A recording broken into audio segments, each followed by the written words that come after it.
कारवाई करूया। सभापती महोदय,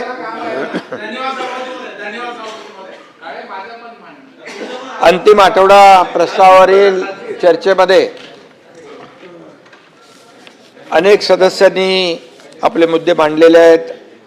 माननीय अंबादास दानवेजी आहेत, परिणय फुके, अरुण लाड, डॉक्टर नीलमताई गोरे, श्री प्रवीण दरेकरजी, सतेज बंटी पाटील, संजय खोडके, मनीषाताई कायंदे, उमाताई खापरे, ॲडव्होकेट अनिल परब, अरे कुठे गेले, चित्राताई वाघ, निरंजन डावखरे, अमित गोरके, राजीव पोद्दार, प्रसाद लाड, सदाभाऊ खोत, संजय भेंडे, प्रवीण पोटे, बच्चू कडू आणि इतर काही सदस्यांनी देखील आपले मुद्दे या ठिकाणी अंतिम आठवड्यामध्ये मांडलेले आहेत।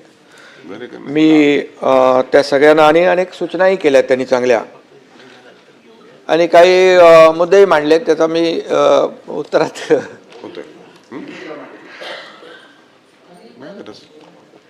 सर्व सन्माननीय सदस्यांचं सभापती महोदय मी आभार मानतो।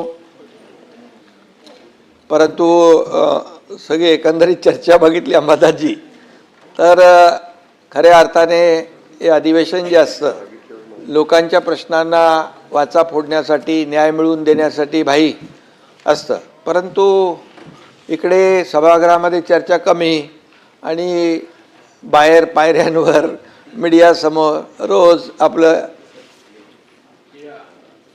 काय शिव्या शाप ते सुरू होतं।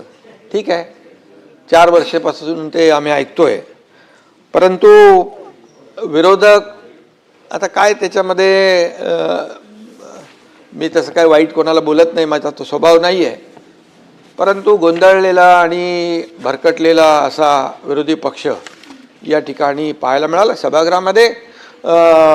तुम्ही जरी संख्येने आमच्यापेक्षा कमी असलात तरी सुद्धा भुजबळ साहेब एकटेच होते सभागृहामध्ये। अख्खा सभागृहामध्ये ते लोकांच्या प्रश्नावर आणि समस्यांवर वाचा फोडायचे आणि आपण ते माहीत आहे आपल्याला। त्यामुळे आमच्याकडे बहुमत असलं, आमच्याकडे सत्ताधारी पक्षाकडे जास्तीची संख्या असली तरीसुद्धा लोकशाहीमध्ये विरोधी पक्षातल्या सदस्यांना देखील आम्ही त्यांचं ऐकून घेणारे आहोत, त्यांचं समस्यांवर तोडगा काढणारे आहोत। त्यामुळे आपण तशा प्रकारची चर्चा करायला पाहिजे होती अशी अपेक्षा होती, परंतु खोटे नाटे आणि बिनबुडाचे आरोप जे काही या ठिकाणी केले गेले ते खरं म्हणजे त्याची खंत आहे। खरं म्हणजे या सभापती महोदय आपलं अधिवेशन सुरू झालं त्यावेळेसच आपण पाहिलं की पाऊस पुढे गेला होता, दुष्काळाचं संकट आपल्यावर होतं आणि शेवटच्या आठवड्यापर्यंत देखील आपण तशीच परिस्थिती पाहत होतो। शेतकऱ्यांनी पेरणी करावी नाही करावी, दुबार पेरणीची वेळ येऊ नये, अशा प्रकारच्या सगळ्या चर्चा महाराष्ट्रामध्ये कृषी विभागाच्या माध्यमातून, सन्मान्य सदस्यांच्या माध्यमातून सुरू होता। धरणांनी देखील तळ गाठला होता, त्याची देखील आपण चित्रही पाहिली महाराष्ट्रातल्या, आणि पिण्याच्या पाण्याला देखील आपण प्राधान्य दिलं, पाणी कपात केली, अशा सगळ्या ज्या काही हे आपल्याला कराव्या कसरत लागल्या। परंतु सुदैवाने 1 जुलैपासून पाऊस सक्रिय झाला आणि आपण सगळ्यांनी सुटकेचा निश्वास सोडला। आता देखील मान्सूनच्या प्रगतीवर दररोज कॅबिनेटमध्ये आढावा घेतोय आपण, दररोजचा डे टू डे अधिकारी जे आहे संबंधित ते देखील अधिकारी आढावा घेत आहेत। मुंबई, पुणे, रायगड, नाशिक, पालघर इथं अपेक्षेपेक्षा जास्त पाऊस सभापती महोदय पडला। आपण पाहिलं की त्या ठिकाणी पाऊस जास्त पडल्यामुळे नुकसानही झालं, पण विदर्भ आणि मराठवाड्यात अजून पुरेसा पाऊस झाला नाही, ही देखील चिंतेची बाब आहे। आणि मग अल निनोमुळे या सगळ्या गोष्टी ज्या आहेत मान्सूनसारख्या नेहमीप्रमाणे नाही आहेत, ही वस्तुस्थिती आहे। आणि त्यामुळे हवामान खात्याने देखील जो इशारा दिला आहे त्याप्रमाणे सरकार प्रत्येक गोष्टीवर बारीक लक्ष ठेवून आहे। पावसाळी अधिवेशन मध्ये या ठिकाणी पावसावर चर्चा देखील होणारच साहजिक आहे. परंतु या ठिकाणी शेतकऱ्यांच्या पिकांचा प्रश्न असेल, पिण्याच्या पाण्याचा असेल, जनतेच्या सुरक्षेचा असेल, शहरातल्या दैनंदिन व्यवस्थेचा असेल, या सगळ्यात ज्या काही बाबी आहेत या विषयावर बोलताना वास्तव मांडलं पाहिजे होतं. आणि काय फॅक्च्युअल पोझिशन काय, तथ्य काय हे देखील महाराष्ट्रातल्या जनतेसमोर विरोधी पक्षाकडून आणणं अपेक्षित होतं. परंतु विरोधासाठी केवळ विरोध करू नये असं आपण नेहमी म्हणतो आणि तर ते काही या ठिकाणी दिसून आलं नाही. पावसाचं देखील राजकारण भरपूर झालं आणि वस्तुस्थिती आहे, या पावसामुळे अनेक दुर्घटनाही घडलेल्या आहेत. चेंबूर येथे शाळकरी मुलाचा दुर्दैवी मृत्यू झालेला आहे. कुर्ल्यात ठाण्यात झाड पडून दोघांचा मृत्यू झाला. साकी नाक्यामध्ये मॅनहोलमध्ये देखील पडून एक दुर्दैवी घटना झालेली आहे. मानखुर्दमध्ये देखील चाळ कोसळून दुर्दैवी मृत्यू झाले. या घटना सगळ्या आपल्या सगळ्यांनाच वेदना देणाऱ्या आहेत आणि याचं समर्थन कोणी करू शकत नाही. आणि यासाठी सरकार देखील म्हणून आपण उत्तरदायी आहोत. या दुर्घटनामधल्या मृतांच्या नातेवाईकांच्या प्रती मी देखील सहवेदना, आपल्या सगळ्यांच्याच आहेत त्या सहवेदना या ठिकाणी व्यक्त करतो. पिंपरी चिंचवड मधली ती डेपोची घटना देखील दुर्घटना सहभागीमध्ये तिथे देखील एक झालेली आहे. तिथे देखील काम सुरू आहे. परंतु या ठिकाणी पावसाळ्यातल्या या घटना ज्या आहेत, या घटना आपण जर पाहिल्या गेल्या काही वर्षामधल्या तर ग्लोबल वॉर्मिंग आणि क्लायमेट चेंजमुळे या ठिकाणी खूप मोठ्या प्रमाणावर निसर्गाचं चक्र पूर्ण बदललेलं आहे. हे वस्तुस्थिती नाकारता येणार नाही. मी अध्यक्ष सभापती महोदय, 1981 ते 2000 दरम्यान मुंबईत सरासरी 2385 मिलीमीटर पाऊस पडायचा. गेल्या 25 वर्षात तो 15% वाढून 2672 मिलीमीटर पाऊस झाला. कमी कालावधीमध्ये जास्त पाऊस कोसळण्याचं प्रमाण जे आहे आणि प्रकार वाढीस लागलेले आहे. सुदैवाने नाशिकमध्ये ढगफुटी होणार पण ती सुदैवाने झाली नाही. त्यामुळे या सर्व ह्याच्यामध्ये जे काही आणि मुंबईमध्ये देखील पूर्ण मान्सूनमध्ये सीझनमध्ये जेवढा पाऊस पडतो त्याच्या 25% पाऊस भाई या आठवड्याभर पडला. 25% पूर्ण सीझनमध्ये पडणारा पाऊस फक्त एका गेल्या आठवड्याभरामध्ये झाला. 6 जुलैला विक्रमी पाऊस, अतिवृष्टीचा प्रचंड तडाखा देखील आपण पाहिलेला आहे. आणि अशा परिस्थितीमध्ये जनजीवन विस्कळीत होणं हे स्वाभाविक आहे. आणि म्हणून सरकारने देखील या संकटाला आपल्या सगळ्या प्रशासकीय यंत्रणांनी सज्ज राहून अनेक ठिकाणी आपण वेळीच पावलं टाकल्यामुळे अनेक ठिकाणी मोठी होणारी दुर्घटना टळलेली आहे. साताऱ्यामध्ये 90, पालघरमध्ये 1261, पुण्यात 568, रायगडमध्ये 1032, रत्नागिरीत 30, ठाण्यात 66, नाशिकमध्ये 298 असे एकूण 3318 नागरिकांना सुरक्षित ठिकाणी हलवण्याचं काम सभापती महोदय आपल्या शासनाने यंत्रणेने केलेलं आहे. आपत्ती व्यवस्थापन कक्षाने सचेत या प्रणालीद्वारे 16 कोटींपेक्षा जास्त SMS पाठवून पूर्व सूचना देण्याचं देखील या ठिकाणी काम केलेलं आहे. मुंबईमध्ये 4 NDRF पथकं तैनात आहेत. पालघर, ठाणे, रायगड, रत्नागिरी, सिंधुदुर्ग, सातारा, कोल्हापूर, सांगली, नांदेड, नाशिक आणि गडचिरोली, नागपूर आणि पुणे इथं 15 NDRF आणि 8 SDRF पथकं या ठिकाणी तैनात आहेत.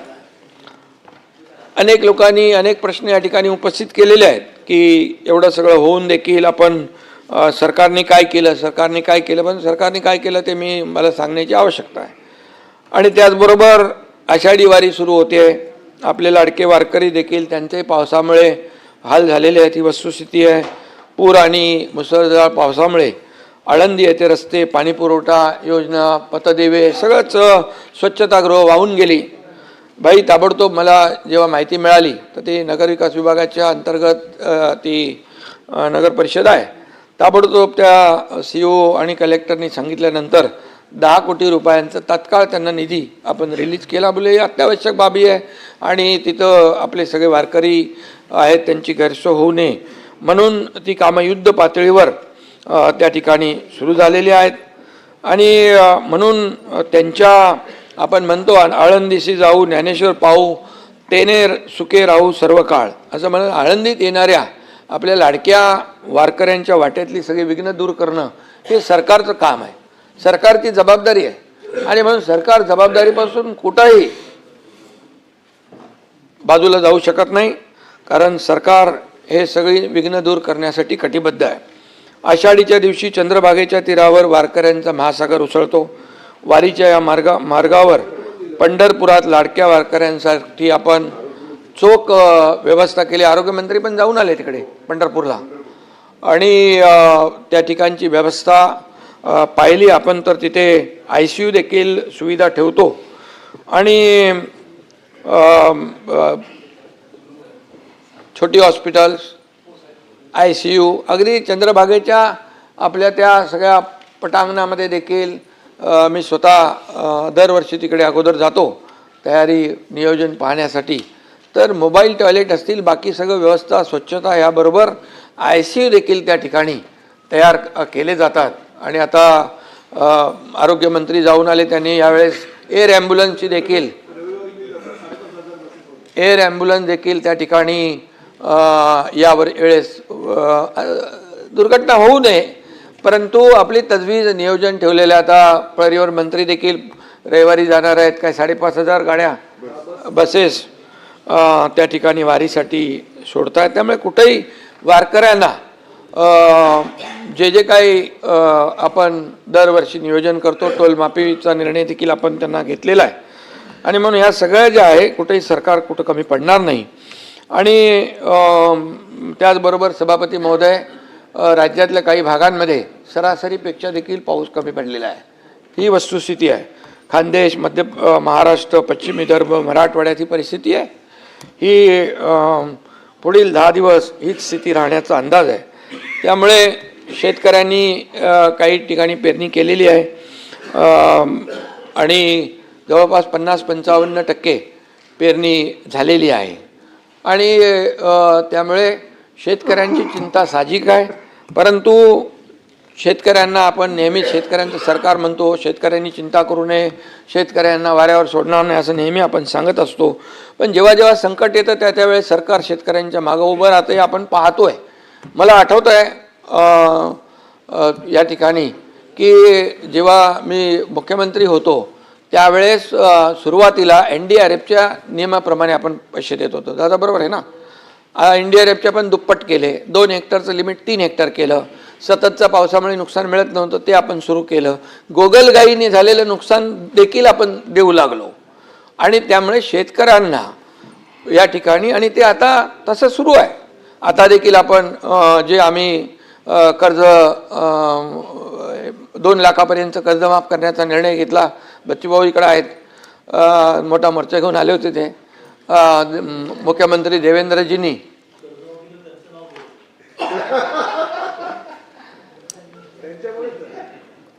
ते एक अंदर की बात है. मी CM साहेब, देवेंद्रजी आणि अजितदादा आम्ही तिघं मग ते का ठिकाणी तिथं चर्चा केली आणि तो निर्णय घेतला, कमिटी झाली आणि त्याचं पुढचा निर्णय जो आहे मुख्यमंत्री महोदयांनी आपल्या अर्थसंकल्पीय अधिवेशनामध्ये या ठिकाणी जाहीर केला. त्यामुळे 36,000 कोटी रुपये पाटील साहेब 56 लाख लोकांना शेतकऱ्यांना मिळणार आहेत. त्यामुळे हे सगळे आकडेवारी जी आहे जी मी बोलतो आहे आतापर्यंत मोबदला म्हणून 4 वर्षामध्ये 15,000 कोटी रुपये, इतर माध्यमातून 6,000 रुपये आपण शेतकऱ्यांना, जसं केंद्र सरकार प्रधानमंत्री महोदय मोदीजी 6,000 रुपये वर्षाला देतात तसं आपलं सरकार देखील 6,000 रुपये देतं. आणि त्यामुळे हे सगळं इतर जे काही आपण देतोय असं मिळून 45,000 कोटी रुपये. अंबादासजी तुम्हाला त्याच्यातली बरीचशी माहिती आहे, तर ह्याचं मी जे बोलतोय त्याची आकडेवारी तुम्ही तपासून बघा. मी जे आहे ते जे देतोय तेच बोलतोय. आणि आता देखील जो निर्णय घेतलेला आहे तोही मोठा निर्णय आहे. आणि म्हणून आम्ही नेहमी सांगतो सरकारच्या तिजोरीवर पहिला अधिकार आमच्या बळीराजाचा आहे, शेतकऱ्याचा आहे. आणि शेतकऱ्याचा असल्यामुळे या ठिकाणी शेतकऱ्याला कधीही वाऱ्यावर सोडलं जाणार नाही, ही विश्वास आपण या ठिकाणी बाळगा. आमच्यासाठी आमचा अजेंडा सत्ता खुर्ची नाही आहे. आमचा अजेंडा आहे सर्वसामान्य माणूस त्याच्या आयुष्यामध्ये काय बदल घडवता येईल आणि काय केलेलं आहे आम्ही.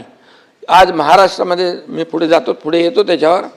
तुम्ही हसलात तरी तुम्हाला ते मान्य करावं लागेल की गेल्या 4 वर्षामध्ये या सरकारमध्ये काय काय केलेलं आहे. पायाभूत सुविधा असतील, त्याचबरोबर या कल्याणकारी योजना असतील, या आपल्या समोर आहेत. आणि त्यामुळे आज आपण पाहिलं की फार मगाशी मी म्हणालो ग्लोबल वॉर्मिंग, क्लायमेट चेंज अतिशय म्हणजे ग्लेशियर वितळायला लागलेत. या ठिकाणी समुद्रातली लेवल वाढायला लागलेली आहे. अगदी ढगफुटीसारखा बदाबद पाऊस पडतो आहे. आणि त्यामुळे हे सगळं जे आहे याप्रमाणे युरोपामध्ये तर उष्णतेच्या लाटा आहेत.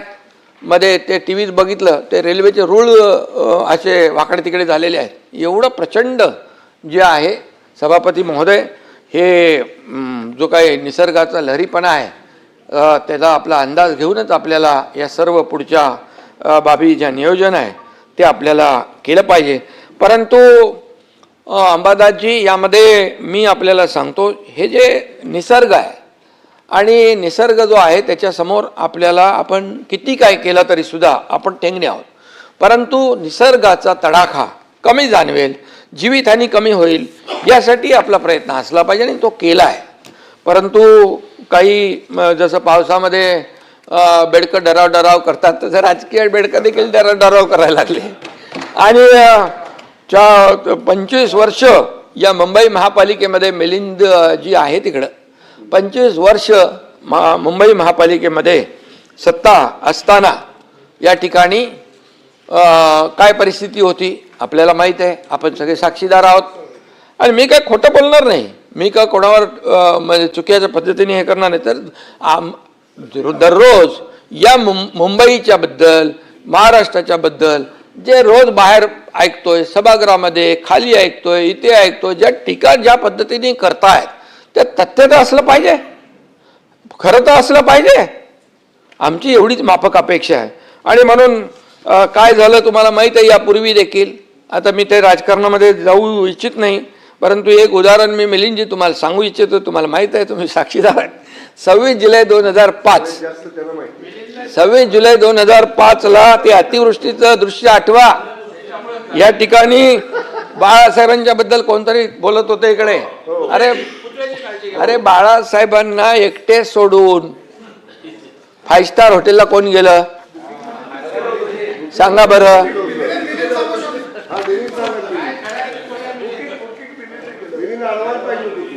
सभापती महोदय, म्हणजे काय आहे, आता जे लोक बोलतात त्यांना जुनं थोडं आठवून आपल्याला माहिती करून दिली पाहिजे, विसरतात. आणि म्हणून वारे ताज ते कुठे होतं ते माहिती आहे आपल्याला. आणि म्हणून मी आपल्याला एवढंच सांगतो की आम्ही सत्तेत असो नसो जनतेच्या सेवेमध्ये सदैव असतो. मग तुमचं कोल्हापूरचा पूर असू द्या, महालक्ष्मी एक्सप्रेस, दादा इकडे बसलेले आहेत, महालक्ष्मी एक्सप्रेस, सातारा सांगली महाड चिपळूण, या सगळ्या पुरामध्ये आपण पाहिलेलं आहे. सरकार म्हणून असेल किंवा आपली जबाबदारी म्हणून असेल, आम्ही कुठेही मागचा पुढचा कधी विचार केला नाही. इर्शाळगडची घटना आपल्याला माहीत आहे. तेव्हा मी मुख्यमंत्री होतो, मला वाटतं अधिवेशन चालू होतं त्यावेळेस. अधिवेशन सोडून आम्ही गेलो, हे माझ्यावर मंत्री लोक होते. मला म्हणाले इर्शाळगडवर काय चालता येणार नाही, म्हणजे फार धोकादायक आहे. पण मी त्यांना सांगितलं मी जात नाही आहे, तुम्ही आता जा, मी पण जातो आहे.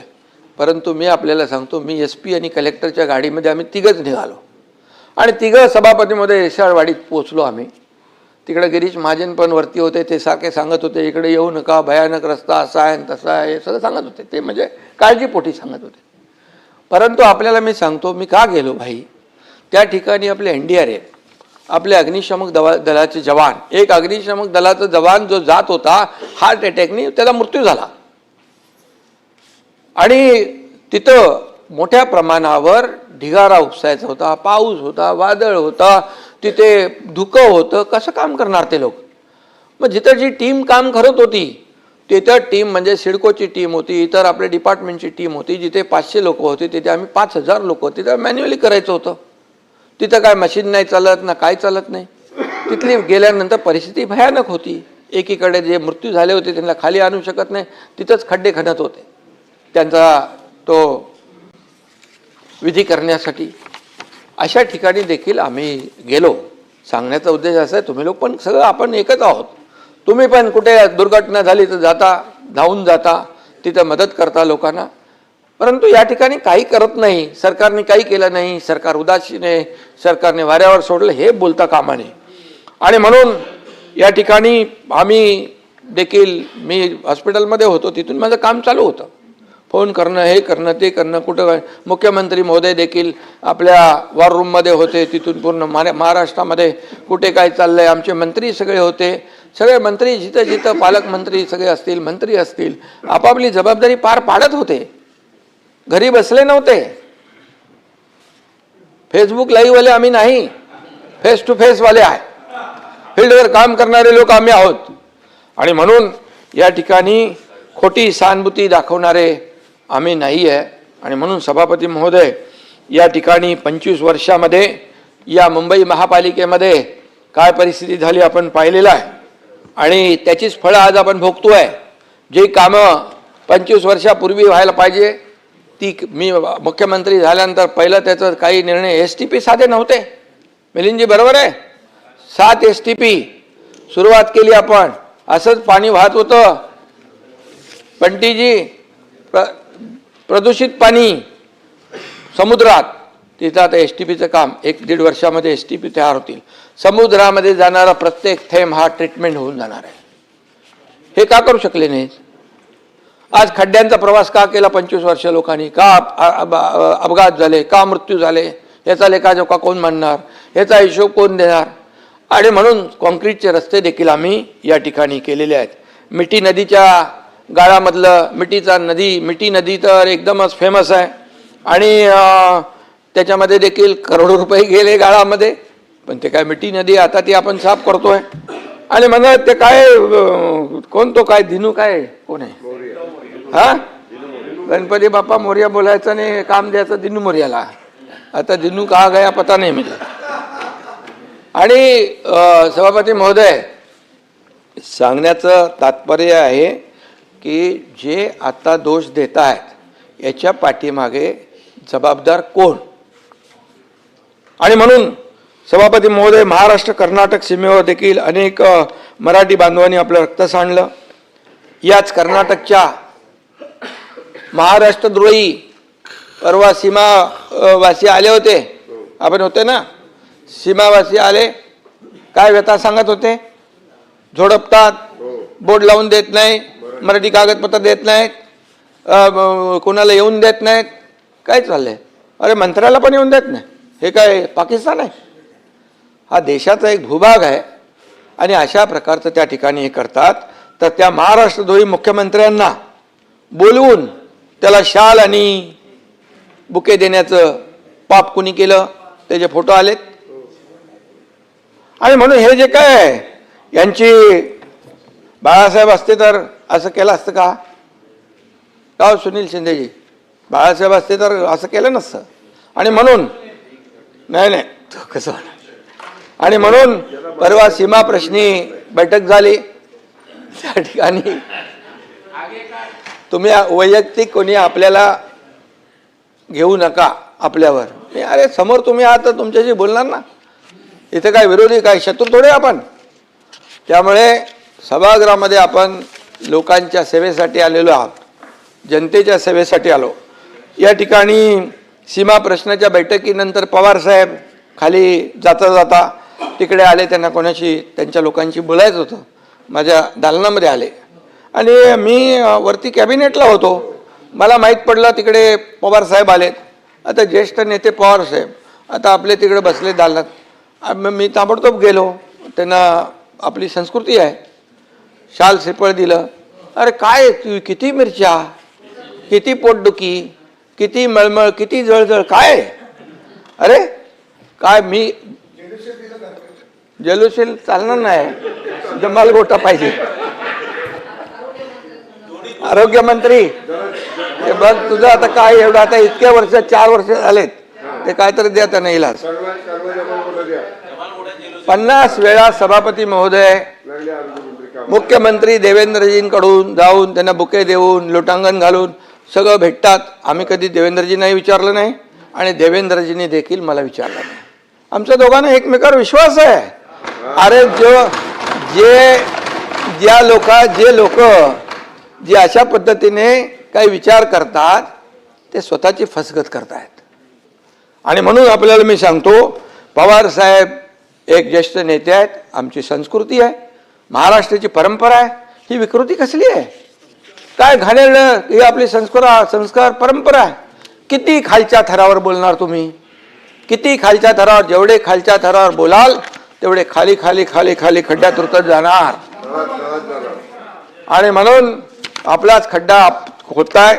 आणि म्हणून मी आपल्याला एवढं सांगतो, देवेंद्रजी आणि आम्ही आमच्यामध्ये किती काही तुम्ही काय प्रयत्न काळ्या घालायचा प्रयत्न केला तरी काय होणार नाही. अरे आमचा अजेंडा काय आहे? या महाराष्ट्राला पुढे नेणं, या महाराष्ट्राचा विकास करणं, या महाराष्ट्राची प्रगती करणं, या सर्वसामान्य लोकांच्या आयुष्यामध्ये चांगले दिवस आणणं हे आमचं आहे. आणि म्हणून मी सांगतो, हम वो नहीं जो दिल तोड़ देंगे, हम वो नहीं जो दिल तोड़ देंगे, थाम कर हाथ फिर साथ छोड़ देंगे.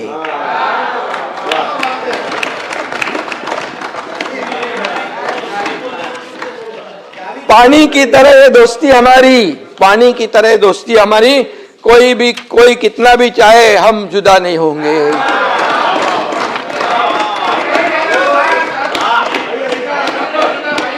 अरे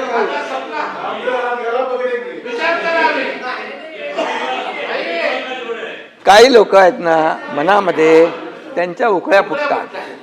अरे ह्यांच्यामध्ये काहीतरी काय चालू नाही. आम्ही रोज एकमेकांशी बोलतो, एकमेकांशी संपर्क असतो आमचा. कुठे काय झालंय, कुठे काय करायचं आहे, हे सगळं आहे.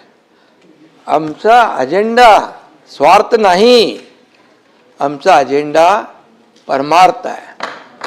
लोकांना मदत करणं आमचा अजेंडा आहे. आणि म्हणून कालपर्यंत सभापती महोदय राम भक्तांना हरामखोर म्हणणारे आज राम रक्षा म्हणू लागले.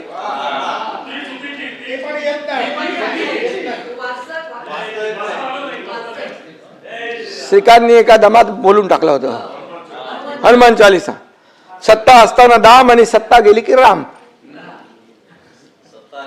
सत्ता असताना दाम, सत्ता गेली की राम, असं हा प्रकार आहे. आणि म्हणून कर्माची मिळाली शिक्षा म्हणून आठवली रामरक्षा.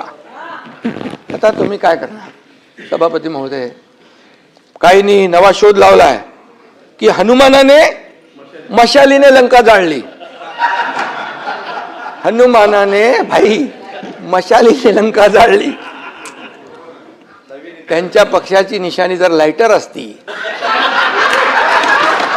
म्हणाले होते लायटरने लंका जाळली.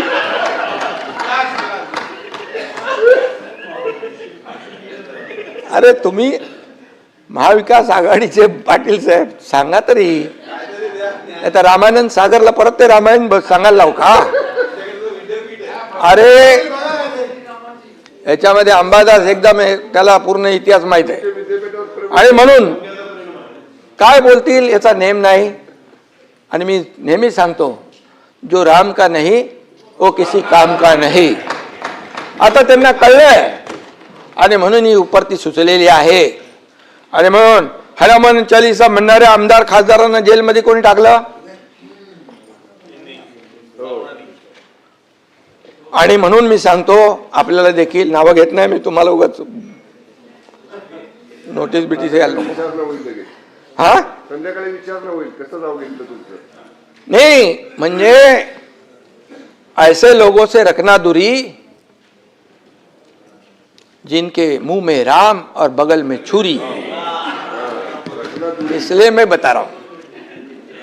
सही है, सही है. अयोध्येमध्ये राम मंदिरामध्ये जे झालं,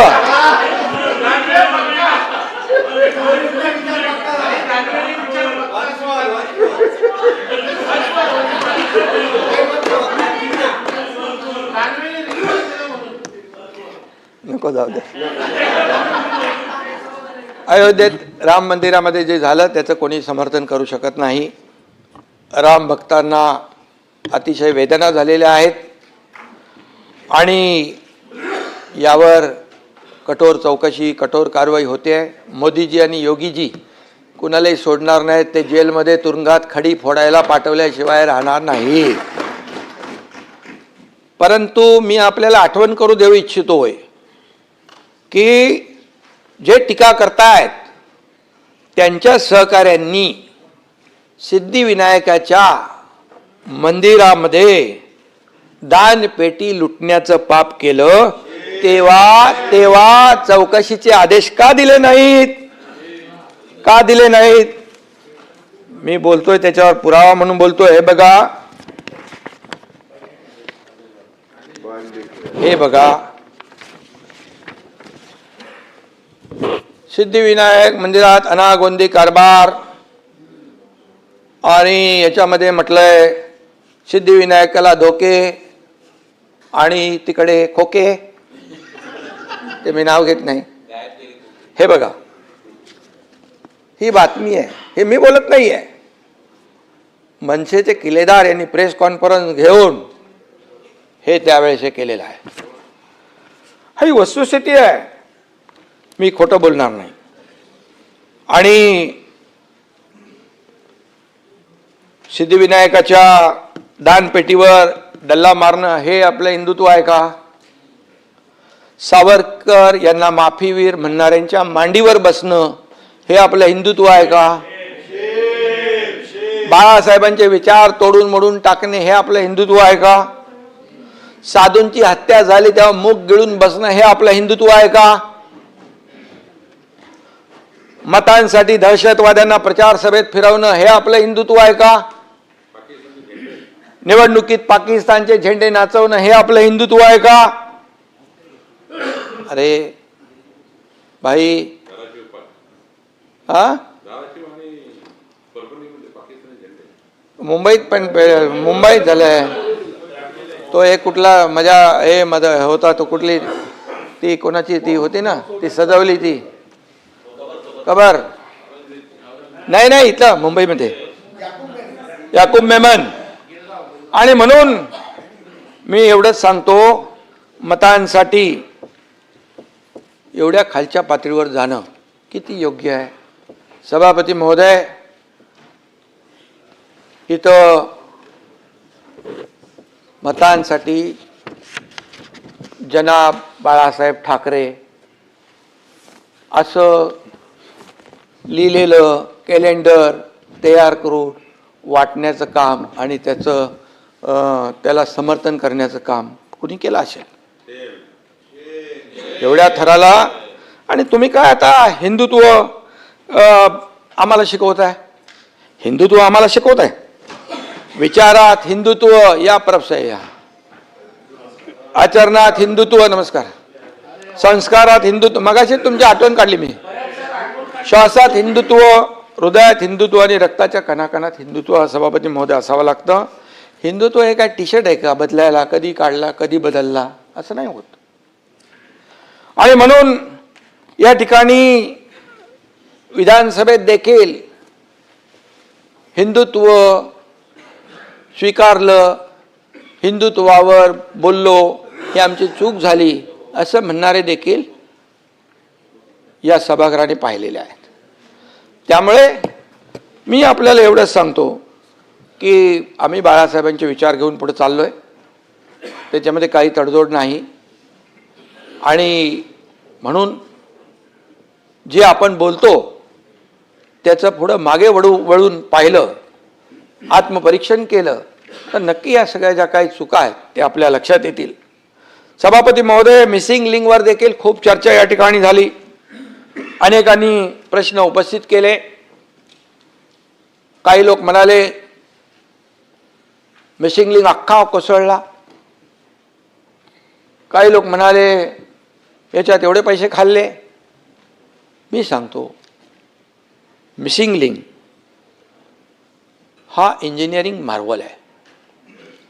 आज आपल्या सगळ्यांना अभिमान असला पाहिजे. ठीक आहे, ती दरड आली वरून आणि त्यांनी ती कमान जी आर्च आहे ती आर्च जी आहे ती खाली आली. टनेलला मिसिंग लिंकला एकाही पैशाचा धोका झाला नाही. ताबडतोब साफसफाई झाली. मी अनिल गायकवाड यांच्या संपर्कात होतो, वसईकरच्या संपर्कात होतो आणि वाहतूक सुरूही झाली. त्यामुळे काही लोकांनी जे काही एवढं आकाश तांडव एक केलं की मिसिंग लिंक बघा, एवढा मोठा मिसिंग लिंक, सगळ्या जाहिरातबाजी झाली, क्रेडिट घेतलं मुख्यमंत्र्यांनी, एकनाथ शिंदेनी आणि पडला. अरे मिसिंग लिंक पडला का त्याची कमान पडली, किमान याची तरी तपासणी करून माहिती घेऊन तर बोलायला पाहिजे होतं. मिसिंग लिंक एवढा विक्रमी पाऊस होऊन देखील मिसिंग लिंकला परब साहेब कशाचाही धोका नाही. आणि जगातला सगळ्यात रुंद असलेला हा टनेल आहे. तो लोणावळा लेकच्या खाली 1000 मीटर खालून जातोय. आणि जो वायाडक्ट आहे हा देशातला सगळ्यात उंच वायाडक्ट आहे. तिथे बघा खोल दरी किती आहे, काय चॅलेंजेस होते. तिथल्या ज्या अधिकाऱ्यांनी हे बनवलेलं आहे त्यांना अभिनंदन केलं पाहिजे. त्यांचं चॅलेंजिंग जॉब होता. कितीतरी लोक काम सोडून गेले. हवा एवढी तेज हवा यायची, त्या हवेच्या झोकामध्ये काम करता येत नव्हतं. हां ठीक आहे, तो जो काही दगड आला, पाण्याचा एवढा प्रवाह होता आणि तो येईल इकडे असं कोणी म्हणजे मिसिंग लिंक तर काय, मिसिंग लिंकला काही झालेलं नाही आहे. मिसिंग लिंक आता गाडी तुम्ही पाटील साहेब तिकडून गेला असाल ना, आता चालू झालाय तो, आता जाणार तुम्ही तिकडून, त्यामुळे तो चालू आहे. आणि म्हणून ज्यांनी याच्यात काम केलं त्यांचं अभिनंदन केलं पाहिजे. या मिलिंद नार्वेकरला त्यांचंही अभिनंदन करतो मी. खरं बोलायची हिंमत दाखवली त्यांनी मिसिंग लिंकच्या बद्दल.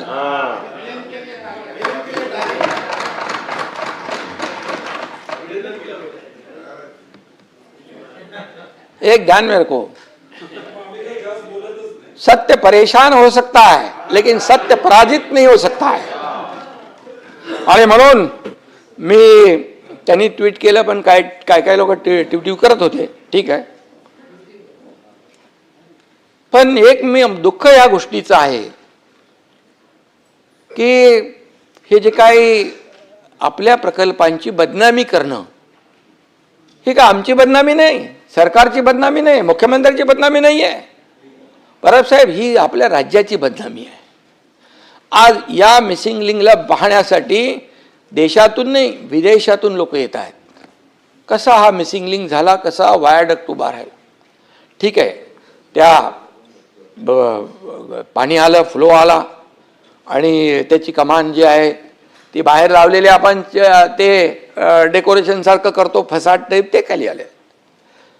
आणि म्हणून या ठिकाणी महाराष्ट्राचे शत्रू ही करत नसतील एवढी बदनामी आज लोकशाहीमध्ये आपले विरोधी पक्षातले सदस्य किंवा सदस्य नसतील, आपले कोणी असतील, नेते असतील, ते करत असतील.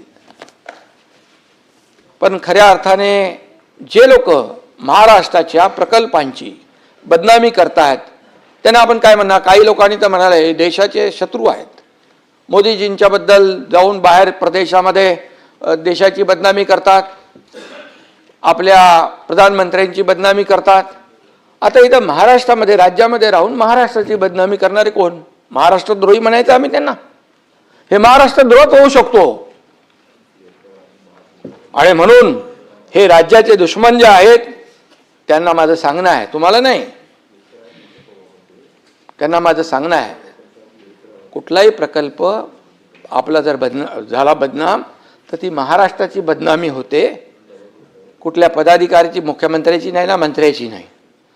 त्यामुळे शेवटी आपल्याला हे देखील तारतम्य बाळगलं पाहिजे.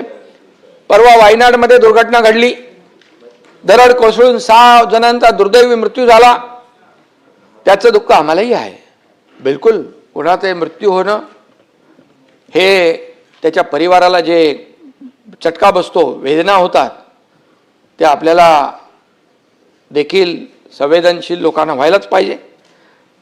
पण त्याचं राजकारण करायचं का?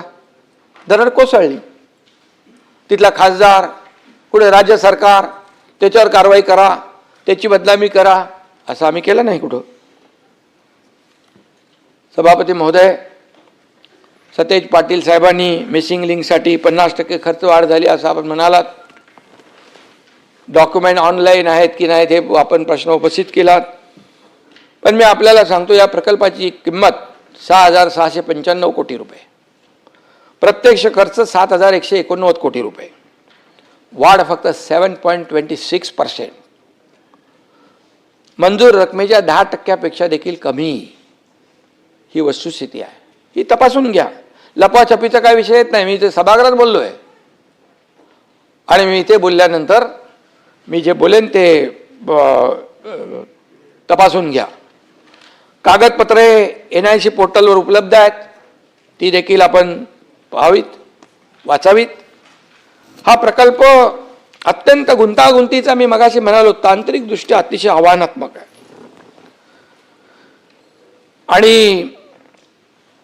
आणि म्हणूनच मिसिंग लिंकची खरी परिस्थिती आपण पाहिली तर मला वाटतं, थोडी माहिती घेतलीत तर आपल्याला याच्यातलं चॅलेंज काय, आव्हान काय हे आपल्याला कळेल. आणि ज्यांनी केलं त्यांचं कौशल्य देखील आपल्या लक्षात येईल. जे झालेलं आहे त्याचं समर्थन आम्ही बिलकुल करत नाही. ताबडतोब ते सुरू झालं पाहिजे, मार्ग खुला झाला पाहिजे, याचं काम केलं आम्ही ताबडतोब. एकदा तर दरड कोसळली, मी मंत्री होतो तर स्वतः जाऊन तिथे थांबलो होतो मी. आमचे त्या दिवशी पण राजे होते, शिवेंद्र बाबा तिकडं गेले होते. या सतेजजी, या प्रकल्पामुळे मुंबई पुणा 40 मिनिटांनी अंतर कमी झालं.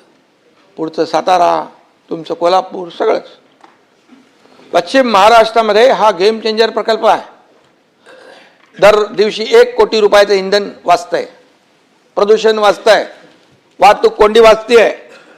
आणि म्हणून हा प्रकल्प जो आहे हा गेम चेंजर प्रकल्प आहे असं मी या ठिकाणी सांगू इच्छितो.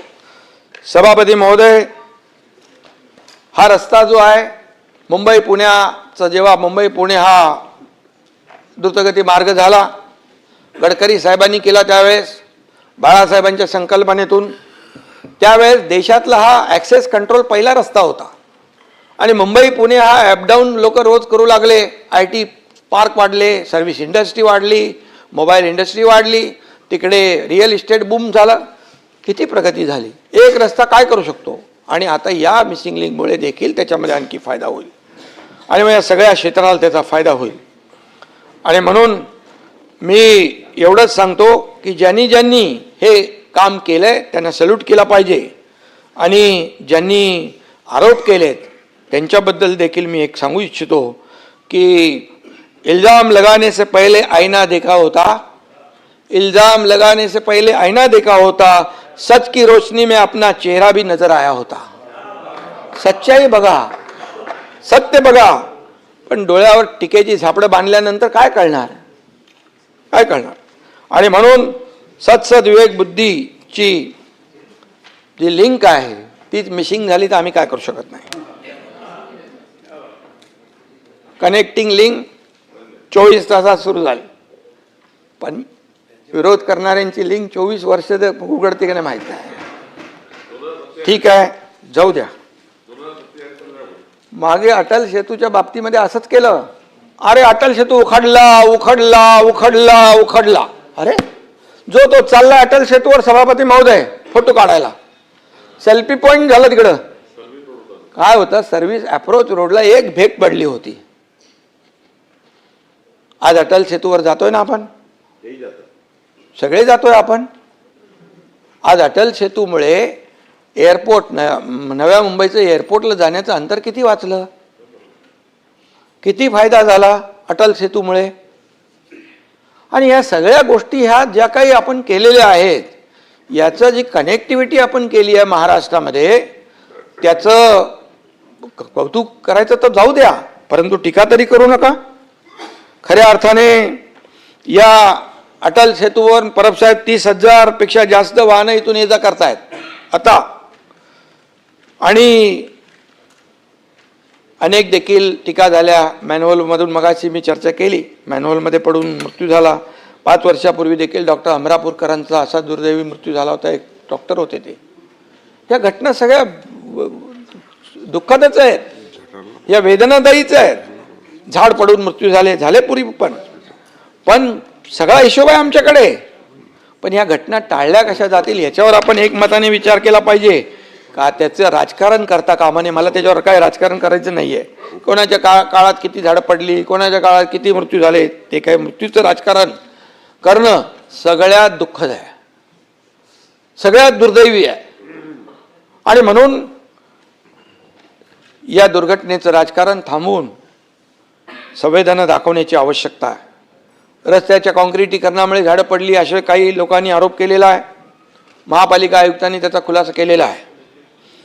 मी पुन्हा एकदा सांगू इच्छितो, गेल्या आठवड्यात मुंबईत 830 झाडं कोसळली. त्यापैकी सरकारी आणि रस्त्यावरची 350 झाडं होती. बाकी 480 झाडं सभापती महोदय खाजगी जागांवर होती, सोसायट्या वगैरे.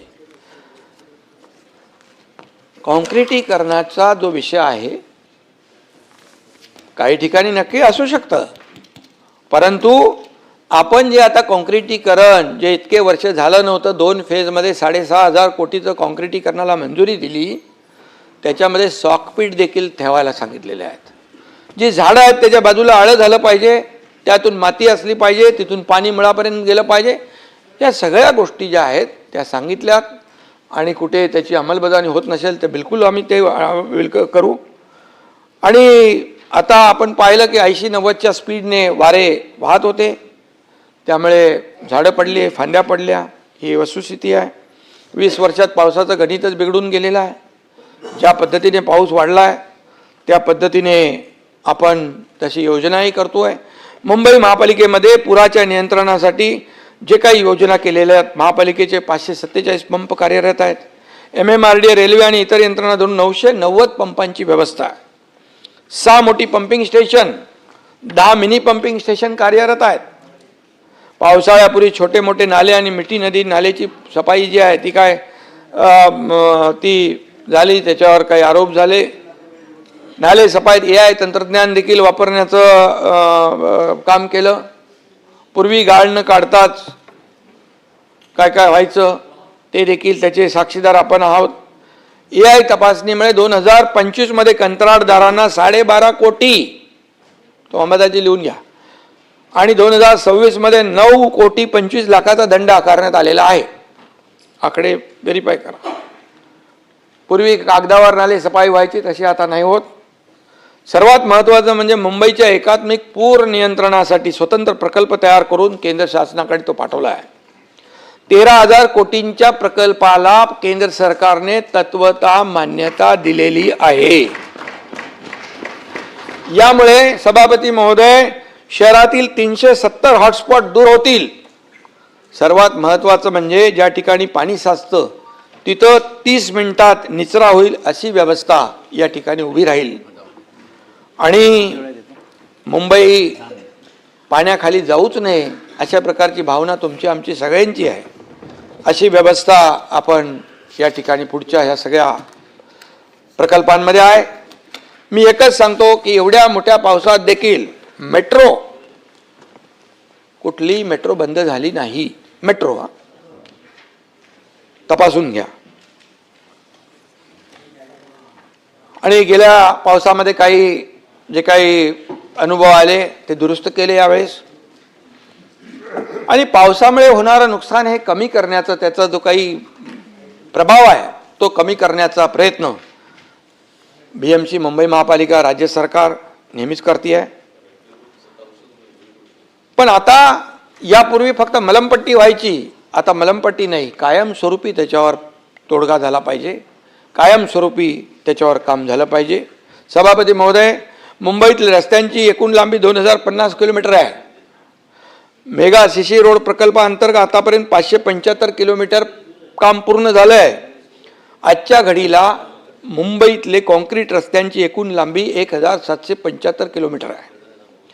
138 किलोमीटरचं काम सध्या प्रगतीपथावर आहे. हे पूर्ण झाल्यानंतर शहरामध्ये 1913 किलोमीटर कॉन्क्रीटचे रस्ते असतील. आणि या सीसी रोड प्रकल्पाच्या फेज 1ची कामं जवळपास 80% पूर्ण झालेली आहेत.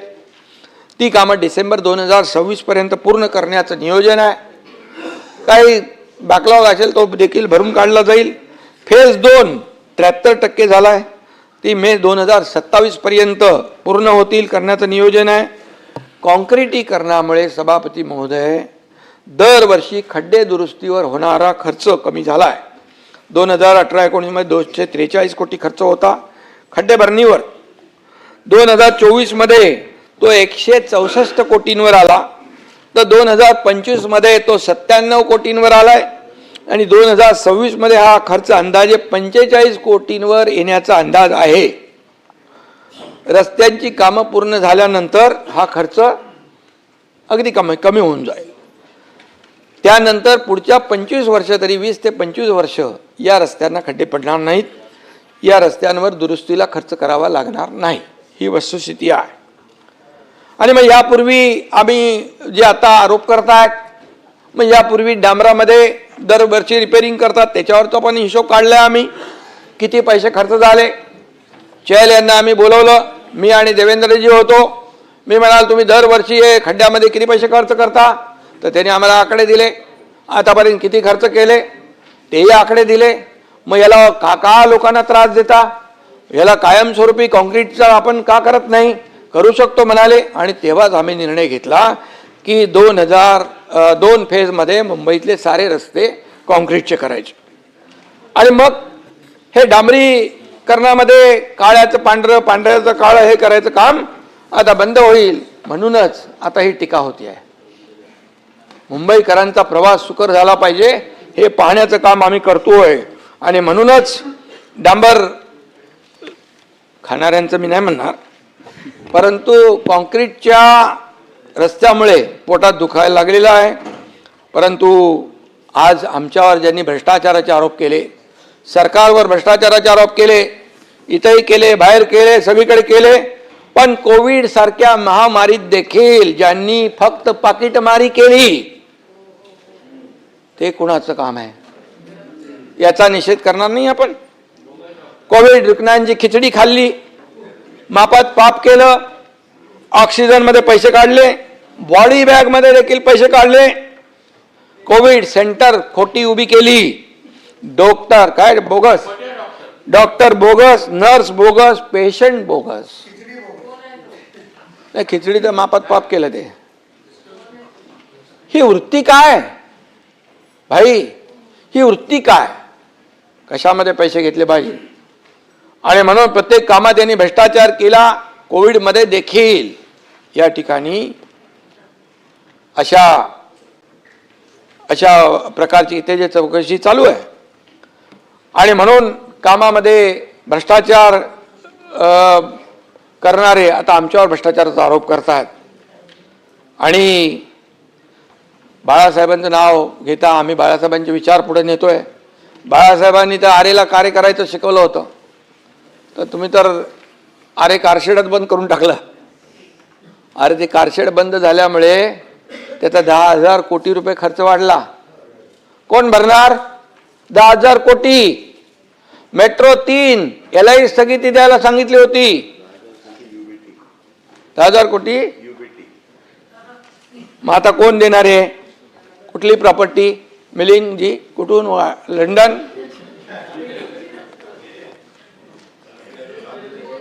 आणि म्हणून मी बाकी काय सांगत नाही, जाऊ द्या.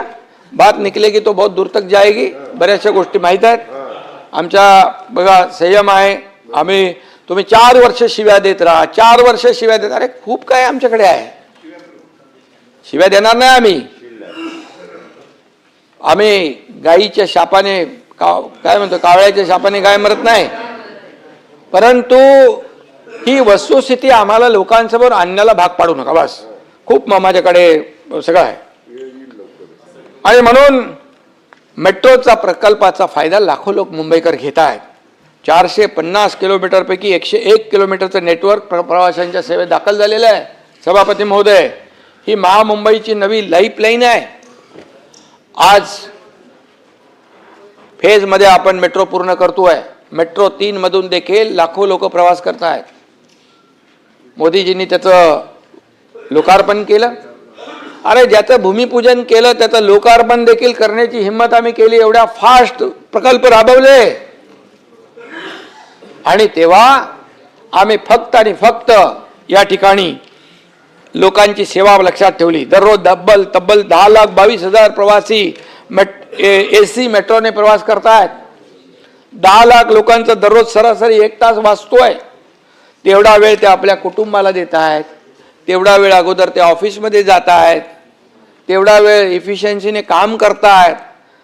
मग त्यामुळे प्रदूषण कमी होतंय, वाहतूक कोंडी कमी होतीये.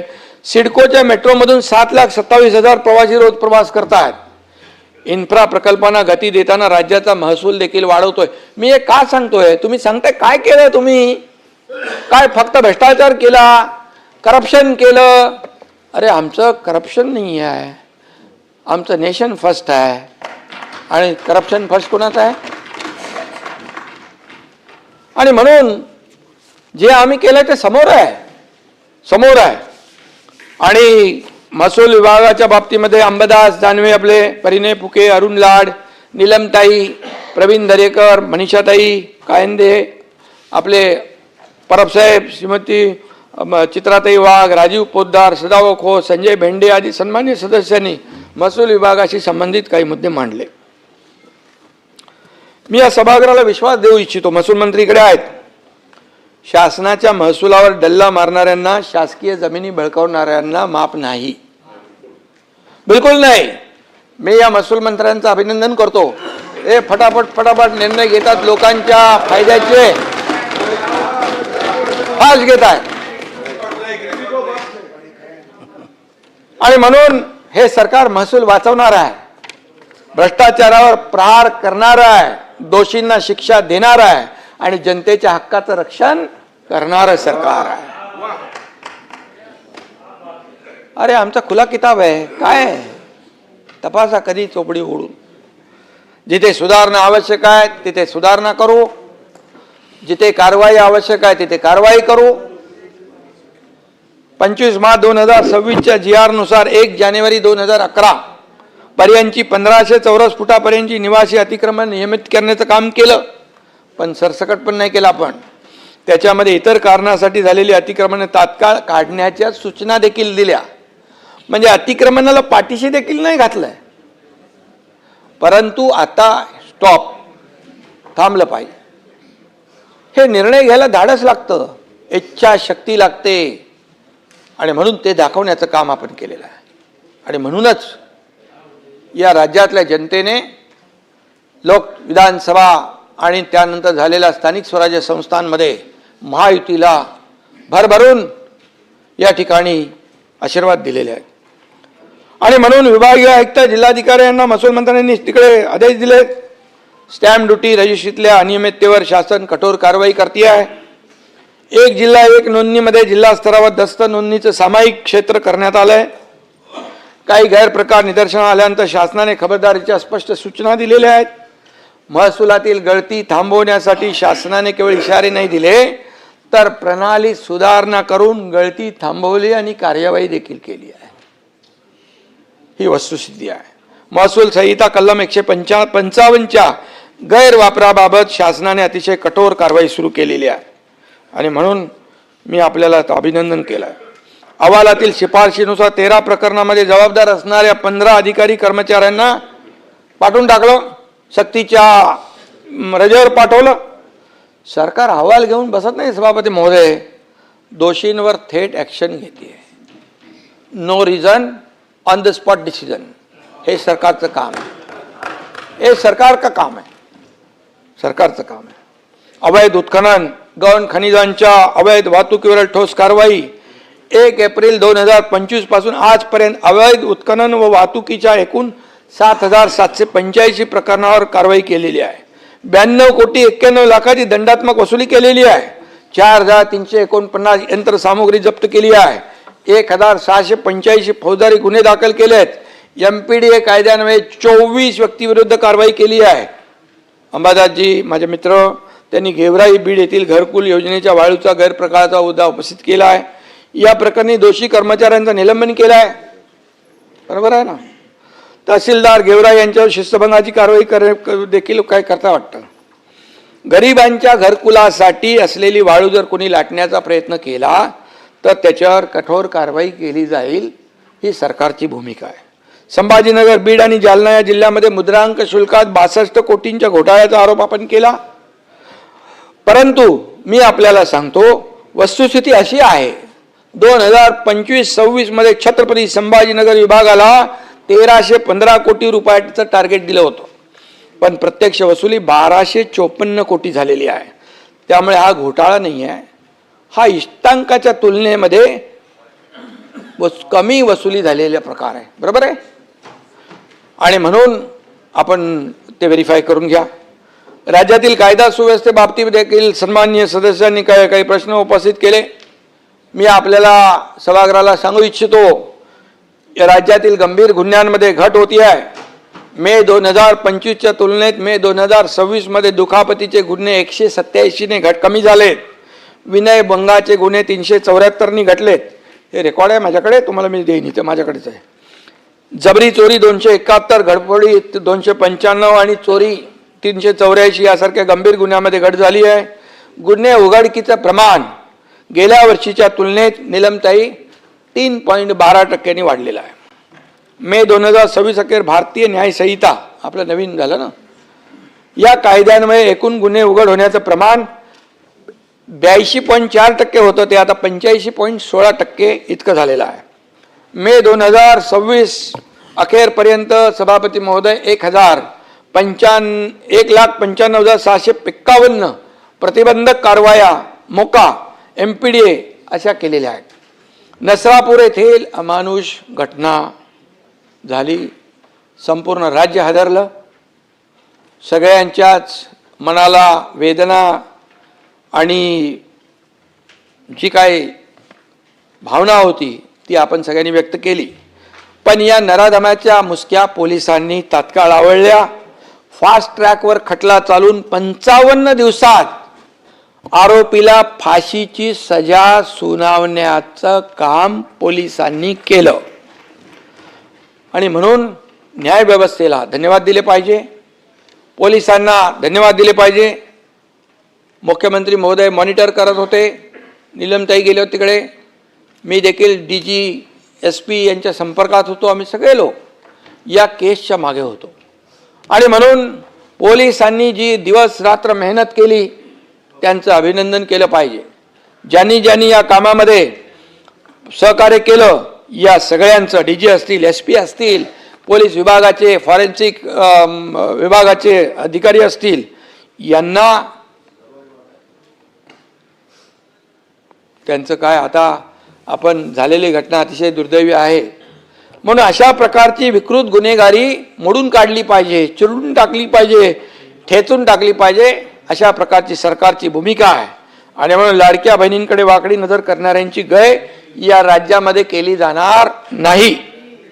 2024च्या तुलनेत 2025 मध्ये महिला संदर्भातली गुन्हे उघडकीस येण्याचं प्रमाण 1.8 ने वाढून ते जवळपास मोठ्या प्रमाणावर त्याची उघडकीस येण्याचं जे प्रमाण आहे ते बलात्कार प्रकरणामध्ये 98.18% गुन्हे उघडकीस आले. त्यातील 99.89% गुन्हे ओळखीच्या व्यक्तीकडून घडल्याचं देखील समोर आलेलं आहे. अंबादास दानवेंनी महिला बेपत्ता होण्याचा मुद्दा उपस्थित केला होता. आपण 2021 ते मे 2026 या कालावधीत 2,34,000 महिला बेपत्ता झाल्याच्या तक्रारी दाखल झाल्या. त्यापैकी 2,17,758 महिलांचा शोध घेण्यात आला. तर याच काळात 72,000 मुलं बेपत्ता झाल्याच्या तक्रारी होत्या. त्यापैकी अंबादासजी 69,000 मुलांचा शोध घेण्यामध्ये पोलिसांना यश आलं. ऑपरेशन मुस्कानचं यश आहे. म्हणून आपण जेव्हा पोलिसांवर आरोप करतो त्यावेळेस पोलिसांनी ज्या चांगल्या गोष्टी केलेल्या आहेत, चांगल्या घटना वाईट घटना उघडकीस आणल्या, त्यांना जरब बसवली, त्याचं देखील लक्षात घेतलं पाहिजे. सायबर क्राईम, आर्थिक फसवणूक व डिजिटल अरेस्टचे गुन्हे वाढत आहेत. मे 2026 अखेरपर्यंत सायबर आर्थिक फसवणुकीचे 3,675 गुन्हे दाखल झाले आहेत. ज्यामध्ये फसवणुकीची रक्कम 1,195 कोटी आहे, 1,195. आणि मी हेही आपल्याला सांगू इच्छितो, या गुन्ह्यातील फसवणूक झालेल्या नागरिकांना न्याय देण्यासाठी NCCRP पोर्टल तयार केलेला आहे. गेल्या 5 वर्षात अनेक आरोपींची बँकेची खाती फ्रीज करून नागरिकांचे 1599 कोटी वाचवण्यात महाराष्ट्र सायबरला यश आलेलं आहे. मी हे बोललो नाही तर तुम्ही नंतर बोलायला अरे आमच्या प्रश्नाचे उत्तरच दिले नाही, म्हणून मी आकडेवारीनुसार बोलतोय. आणि म्हणून ही आकडेवारी आपण तपासू शकता. अमेरिकेतल्या बोस्टन येथे आयोजित डिजिटल इंजिनिअरिंग अवॉर्ड्स 2026 मध्ये महाराष्ट्र सायबर प्रकल्पाला digital transformation of the year या श्रेणीतील चॅम्पियन हा पुरस्कार मिळाला आपल्या सायबरला. का तुम्ही कौतुक करत नाही? जे चांगलं काम केलं ते केलं पाहिजे. मे 2026 अखेर MD ड्रग्जचा 349 गुन्हे दाखल करून 591 आरोपींना अटक केली. 193 कोटी रुपयांचे 83 किलो MD जप्त करण्यात आलं. आंतरराष्ट्रीय ड्रग तस्कर सलीम डोला याला तुर्कीमधून तर त्याच्या 3 सहकाऱ्यांना UAE मधून अटक केलं. या देशव्यापी सिंडिकेटकडून 256 कोटींचं ड्रग आणि मालमत्ता जप्त केली आहे. ही नाही चांगली कामगिरी पोलिसांची. या प्रकरणात दोषी किंवा दुर्लक्ष करणाऱ्या पोलीस अधिकारी या ठिकाणी कोणी असतील त्यांच्यावर कारवाई देखील करण्याचा बडगा उगारलेला आहे. अंमली पदार्थाच्या गुन्ह्यात झिरो टॉलरन्सची सरकारची भूमिका आहे. 2022 ते मे 2026 दरम्यान 24 पोलिसांना निलंबित, 18 पोलिसांना शासकीय सेवेतून बडतर्फ. हे सरकारची कारवाई आहे. हे सरकार गुन्हे दाखल करून थांबत नाही तर त्याच्या शेवटापर्यंत गुन्हेगाराला शिक्षा होईपर्यंत पाठपुरावा करणारं हे सरकार आहे. सरकार निष्पक्ष आहे, कुणालाही पाठीशी घालणार नाही. गुन्हेगारांना शासन करणारं आणि विकासाला गती देणारं हे आमचं सरकार आहे. आणि म्हणून मी आपल्याला एवढंच सांगतो, या ठिकाणी राज्यातला नक्षलवाद पूर्णपणे संपवण्याचं काम मोदीजींच्या नेतृत्वाखाली अमित भाईंनी केलं. त्यांनी ऐलान केलं होतं की 2026 मे पर्यंत या देशातला नक्षलवाद संपला पाहिजे. आता गडचिरोलीमध्ये बघा, सुरजागडमध्ये कोण जात नव्हतं, तेव्हा मी पालकमंत्री होतो. सुरजागडमधला पहिला प्रकल्प सुरू केला, हजारो लोकांना आता काम मिळतंय. आता मुख्यमंत्री महोदयांनी तिथं स्टील हब करण्याचा प्रयत्न चालू केलेला आहे. हजारो लोक आता काम करतायत आणि जे कोणी तिकडे जायला फिरकायला मागत नव्हते तिकडे आता इंडस्ट्री टाकतायत. ही अचिव्हमेंट नाही आहे का? ही अचिव्हमेंट नाही आहे का? त्यावेळेस मी स्वतः म्हणालो की सुरजागडमध्ये प्रकल्प चालू करायला कंपनी तयार आहे, पण सरकार त्याला पूर्ण सपोर्ट करत नाही, कारण नक्षलवाद्यांची भीती. मी त्यावेळेस म्हणालो, सरकार नक्षलवाद्यांना घाबरत असेल तर हे सरकार कामाचं नाही. त्यावेळेस मी म्हणालो होतो. आणि वेळ पडली तर मी स्वतः तिकडे जाऊन तो कारखाना सुरू करीन. आणि मदाजी तो कारखाना सुरू झाला, आज तो सुरू आहे. आणि आता मुख्यमंत्री आणखी त्याचं तिकडचं गडचिरोलीमध्ये इथं अशीच पण आहे. आणि आता एक पूर्ण वातावरण बदलून गेले. मग नक्षलवाद संपवल्यामुळे विकासाला चालना मिळालेली आहे, याचं कौतुक करायला नको? हे आपलं राज्य प्रगतीपथाकडे चाललं आहे. आणि म्हणून मी आपल्याला एवढं सांगतो, सिंचनापासून इन्फ्रास्ट्रक्चर प्रकल्पापर्यंत सगळ्यामध्ये स्पीड ब्रेकर घालण्याचं काम कोणी केलं? आम्ही सरकारमध्ये यायच्या अगोदर 2 सिंचन प्रकल्पांना फक्त मान्यता दिली होती. माझ्या मुख्यमंत्री पदाच्या कारकिर्दीत 125 आणि देवेंद्रजी आता त्यांच्या मार्गदर्शनाखाली जवळपास 250च्या पुढे आम्ही गेलोय. सिंचनाचे प्रकल्प मान्यता दिले. मराठवाडा वॉटर ग्रीड बंद करून टाकलं. मुख्यमंत्र्यांनी 2014-19 मध्ये झाले जलयुक्त शिवार योजना बंद केली, आम्ही सुरू केली ती. अंबादासजी, मराठवाडा वॉटर ग्रीड पाहिजे आपल्याला, जलयुक्त शिवार योजना पाहिजे, शेतकऱ्यांसाठी पाहिजे. मग हे का, कशासाठी? समृद्धी महामार्ग खोडा, धारावीचे पुनर्वसनमध्ये खोडा, याच्यामध्ये बुलेट ट्रेनमध्ये खोडा, हे सगळे खोडा आम्ही खोडून टाकले. स्पीड ब्रेकर हटवून टाकले. स्पीड ब्रेकर मी नेहमी म्हणतो त्यावेळेच्या लोकांचा पाय होता ब्रेकवर, आमचा पाय आहे ॲक्सिलेटरवर. आणि त्यामुळे तुम्ही त्या पद्धतीने जे आपण जातो आहे विकासाला गती देतोय. आणि म्हणून आपल्या अहंकारापोटी केंद्र सरकारने किती पैसे दिले? अरे 10 वर्षामध्ये 12 लाख कोटी रुपये मोदीजींनी दिले. UPA सरकारच्या काळात 10 वर्षात 2 लाख होते.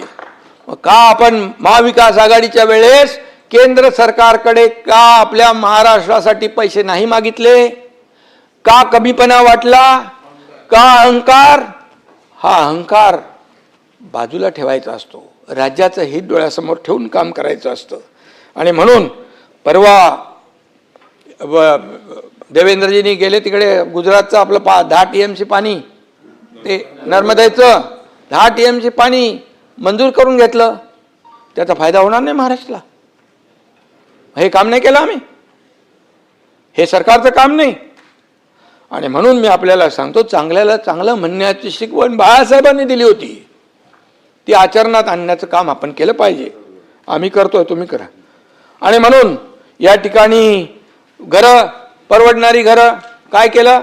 बाळासाहेबांनी स्वप्न पाहिलं होतं त्यावेळेस मुंबईमध्ये 40 लाख लोकांना घरं मिळाली पाहिजे. मी मुख्यमंत्री असताना क्लस्टरला योजनेला देवेंद्रजी आम्ही चर्चा केली आणि क्लस्टर योजनेला जन्म दिला. आज BDD 40चा पुनर्विकास कोणामुळे रखडला होता? आणि म्हणून या ठिकाणी आता हे सगळे प्रकल्प सुरू होत आहेत. हे प्रकल्प STP असेल, जुन्या चाळी असतील, या ठिकाणी जे जे काही स्थगिती दिलेले प्रकल्प आम्ही मार्गी लावतोय. स्थगिती हा शब्द आम्ही काढून टाकला, आमच्या शब्दकोशामधून स्थगिती काढून टाकला. आमचे स्थगिती सरकार नाही, प्रगती सरकार आहे. पाटील साहेब, बंटीभाई, प्रगती सरकार आहे. आणि म्हणून पायाभूत सुविधा, कृषी, उद्योग, समाज कल्याण या सगळ्या क्षेत्रामध्ये आम्ही काम करतोय. हे रखडलेले प्रकल्प 4 वर्षामध्ये पुढे नेण्याचं काम आम्ही करतोय. प्रत्येक क्षेत्रात बघा, प्रत्येक विभागामध्ये बघा, सकारात्मक काम सुरू आहे. जे जनतेच्या हिताचं आहे तेच आम्ही कॅबिनेटमध्ये मंजूर करतो. हे खुलेआम आपल्याला मी सांगतो. त्यामध्ये गृहनिर्माण, पुनर्विकास, सिंचन, राज्याच्या इतिहासामध्ये आजवर झाल्या नव्हत्या एवढ्या लोक कल्याणकारी योजना देखील आम्ही सुरू केल्या. तडक निर्णय घेण्याची धमक आम्ही दाखवली. लाडकी बहीण योजना, मुख्यमंत्री लाडकी बहीण योजना, अरे काय ठटो बमले तुम्ही. गेले कोर्टात स्टे मागायला, बोले होऊन देणार नाही, होणार नाही. कोर्टाने पण जायला फटकारलं आणि लाडकी बहीण योजना सुरू झाली. त्याच्यामध्ये पात्र लाडकी बहीण वंचित राहू शकत नाही, राहणार नाही. आणि मुख्यमंत्री माझी लाडकी बहीण योजना कधीही बंद होणार नाही, हे लक्षात घ्या. आता जर त्या महिलेच्या नावावर पुरुषांनी जर तो फायदा उचलला असेल तर सांगा बरं, सांगा बरं. आणि म्हणून आपल्याला मी सांगतो, या लाडकी बहीण योजनेचं पंतप्रधानांच्या आर्थिक सल्लागार समितीने सुद्धा ॲप्रिशिएशन केलंय. कारण लाडक्या बहीण योजनेमुळे आपल्या लाडक्या भावांच्या बँक बॅलन्समध्ये वाढ झाली. ही वस्तुस्थिती आहे, अहवाल आहे तो, मी माझ्या मनाचं सांगत नाही. त्यांचा बँक बॅलन्स 23% वाढलेला आहे, आकडेवारीनुसार मी सांगतोय. आणि म्हणून महाराष्ट्राला काय पाहिजे? सगळं होणार योग्य वेळी. सगळं जे जे होणार, जे जे बोलणार ते ते होणार. बोललेलं आहे ते होणार बिलकुल नाही. जे होणार तेच आम्ही बोलतो, जे नाही होणार ते आम्ही बोलत नाही. प्रिंटिंग मिस्टेक आम्ही म्हणत नाही. एकदा वीज बिल माफ केलं, निवडणूक झाल्यावर विजेची बिलं गेली 3 महिन्यात. म्हणाले ठीक आहे, निवडणुकीत आश्वासन द्यायची असतात, सगळेच कुठे पाळायची असतात. तुम्हाला माहित आहे ते, तुम्ही होते, त्यामुळे जाऊ दे, त्याच्यात मला काही जायचं नाही. आणि म्हणून महाराष्ट्राला सभापती महोदय देशात अव्वल करण्यासाठी मुख्यमंत्री देवेंद्रजी देखील अनेक धडाकेबाज निर्णय घेत आहेत. दाओसमध्ये विक्रमी MOU झाले. किती लाख झाले हो? आता वेळ 17. आतापर्यंतचे 17 लाख कोटी या ठिकाणी आताच्या ह्याच्यात झाले. आणि पूर्वीच्या 2-3 ह्याच्यामध्ये ते 30 लाख बरोबर बोलतायत, ते सगळे मिळून झालेले आहेत. आणि नुसते काय आकडे नाही आहे, ते त्याचं एक्झिक्युशन आहे. 70%, 75%, काही ठिकाणी 80% याचं अंमलबजावणी आहे. हे काय मी बोलतोय ते तुम्ही तपासून घ्या. आणि म्हणून या ठिकाणी आपल्याला सांगतो मी, किती गुंतवणूक आणली आहे, MOU आहे झाले, एक्झिक्युशन चालू आहे. 3री मुंबई, तिथं आता अटल सेतू लँड होतो, तिथे 3री मुंबई होतीये. एज्यू सिटी आहे, मेडी सिटी आहे, स्पोर्ट्स सिटी आहे, एरो सिटी आहे. आणि म्हणून इनोव्हेशन सिटी आहे. काय काय करतोय बघा, जरा बघा. उघडा डोळे बघा नीट, उघडा डोळे बघा नीट. आणि म्हणून IT आहे, डाटा सेंटर आहे, ग्रोथ सेंटर आहेत. AIचा वापर आपण करतोय राज्यामध्ये. आणि म्हणून या ठिकाणी मी आपल्याला एवढंच सांगतो की केंद्र सरकार आपल्या महाराष्ट्राला भरभरून देत आहे. ही वस्तुस्थिती आहे, ही नाकारता येणार नाही. रोज उठसूट केंद्र सरकारला शिव्या, प्रधानमंत्र्यांच्यावर आरोप. तिकडे अमित भाईंनी तर 10,000 कोटी रुपये दिले आपले, ते इन्कम टॅक्स माफ केलं, ते साखर कारखान्यांचे. सहकार विभागामध्ये त्यांनी पॅक्सचं एवढं मोठं जाळं निर्माण करताय की शेवटच्या भगिनीपर्यंत हा फायदा झाला पाहिजे. हे सगळं जे आहे कुठेतरी आपण लक्षात घेतलं पाहिजे की नाही. आणि म्हणून या ठिकाणी आता कालच बघितलं, मोदीजींना आपले तुमचे नेते तिकडे शिव्या म्हणजे आरोप करतात, वाईट बोलतात, परदेशात जाऊन टीका करतात. अरे याच प्रधानमंत्री मोदीजींना 33 देशांचे सर्वोच्च पुरस्कार मिळाले. का डोळे बंद करताय? का हे देशाचा अभिमान नाहीये? देशाचा अभिमान नाहीये? व्यक्ती सोडा, प्रधानमंत्री. काल ऑस्ट्रेलिया बरोबर अणुऊर्जेचा अत्यंत महत्वाचा करार झाला. महाराष्ट्राला फायदा नाही होणार त्याचा? होणार. मग आपल्याला ही ऊर्जा निर्मितीला बळ मिळेल. आणि म्हणून हे सगळं जे आहे हे गतिमान सरकार आहे. आणि म्हणून तुम्ही किती काही म्हटलं तरी लोक जी आहेत, जनता जी आहे बघतीये, प्रत्यक्ष कामं सुरू आहेत, फील्डवर कामं सुरू आहेत. काम पारदर्शीपणे झाले पाहिजे अशी आमची भूमिका आहे, बिलकुल आहे. आज आपण आणखी एक निर्णय घेतलाय. कुठे गेला निरंजन डावकरे? हाय. निरंजन म्हणाला की जे काय कामाचं परफॉर्मन्स ऑडिट झालं पाहिजे, सगळ्या गोष्टी झाल्या पाहिजे. आपण जे निधी देतो या निधीचा पुरेपूर विनियोग होतोय की नाही, क्वालिटी मिळते की नाही, ह्या सगळ्या गोष्टी पाहण्याचं काम आपण केलं पाहिजे. म्हणून स्थानिक स्वराज्य संस्थांना विकास कामांसाठी राज्य सरकारकडून विक्रमी विकास निधी दिलेला आहे. या विकास कामामध्ये पारदर्शकता, गुणवत्ता, उत्तरदायित्व आणि नागरिकांचा विश्वास अधिक बळकट करण्यासाठी परब साहेब social and technology audit mechanism टप्प्याटप्प्याने आम्ही लावणार.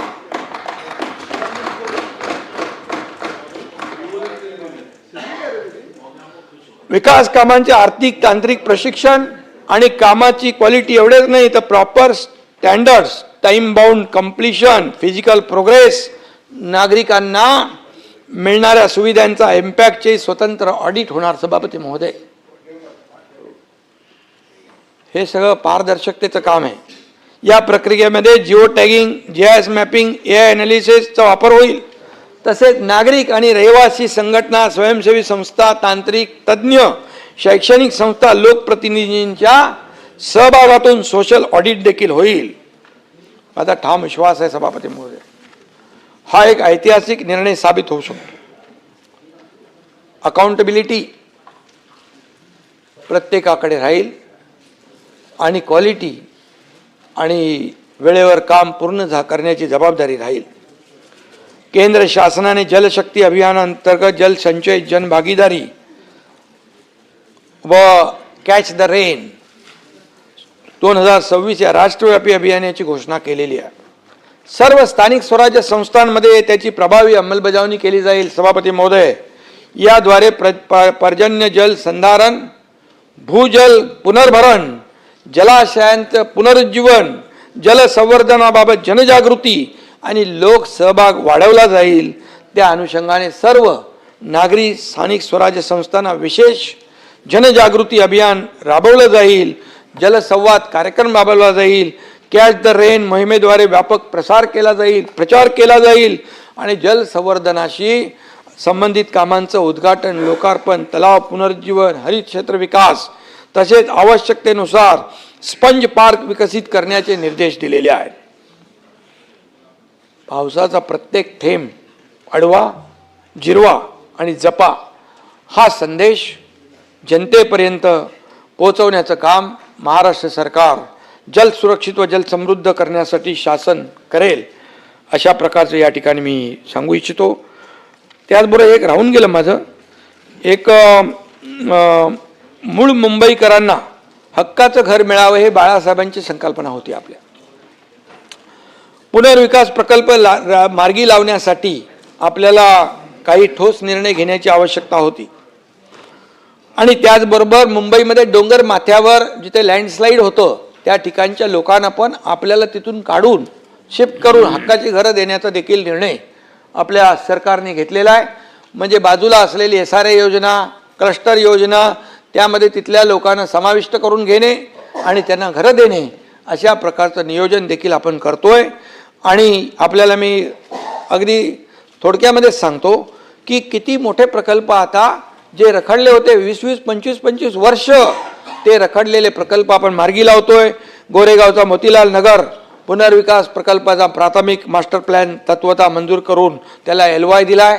अंधेरी जुहू गल्ली 27,000 घरं, रमाबाई आंबेडकर नगर 17,000 घरं, अभ्युदय नगर 3,410 कुटुंब, त्याचबरोबर GTB नगर 1,200 कुटुंब, यामध्ये त्याचबरोबर कामाटीपुरा 8,800 सदनिकांचा पुनर्विकास प्रक्रिया जी गेल्या अनेक वर्ष रखडली होती ती आपण मार्गी लावतोय.